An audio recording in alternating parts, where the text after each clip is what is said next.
زنار شینو کج نزیک و مجاره دشوپینه ج آلمانیا ج باجاره دوسلدورف لگل منه زنار بخیراتی جاره یکمینه از دبیسم که وزارت درویا آلمانیا بفرمی ترکیه را تشتکی و هاد بیجه ام جهبونا تل لعفرین نرازین اف مسئله چیه زنار؟ دل بخون گلک جاران حلوس آلمانیا درباره کردن روش آوا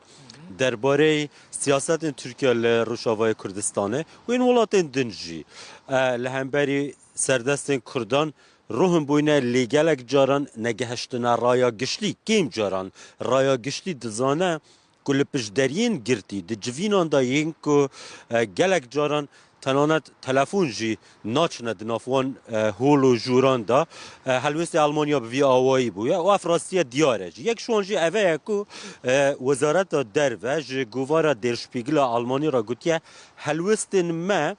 روحنن و گلک جاران مج ترکیه را گوتیه دوی همو چکدار جعفرین در بکوین و دویتن هبونا چکداری دعفرین دا نمینیتن اوه چاوا بحثاوی هاتیه کرن ده چارچوه راپوره که گوار دشپیگل آلمانیه گنها ایرو هاتیه بلاف کرن گروپه که کسن خلق عفرینه وکه شاهد وکه خودین ازمون طال لجیر دست حالاتا چکداران لعفرینه همو او ازمون وان هاتینا کوم کرن و نها دواکار گشتیان دوزگر گشتی فدرالی آلمانیا لباجر کالس رو لگلوان کسان داغویتن وکه شاهد حال جبوان سوچن که گروپن جگداری دعفرین دا انجام داینه ویجا بحثا چه دیتا کرن؟ یک بحثاوی اشکنجدان دیتا کرن دو دست دریجین سکسیه سی تالان کرنا مالین خلکیه دست بسردا کرنا مالین وانه جین وان ین کار کرنینه زوین وان ین کار کرنینه دارین وان ین زیتونانه اف همو وکه بلگه دواکار گشتی آلمانیا یه فدرالی گهداری آوان دکتن پارێزەرێک بناوێ پاتریک کروکر یک جوان تیمایە یەک و پشتگیریاوان خەلکی عفرینê diketin û di encama evê raporê de Der Spiegel dibêje meşûpan diye ku ev gotinin van kesan rastin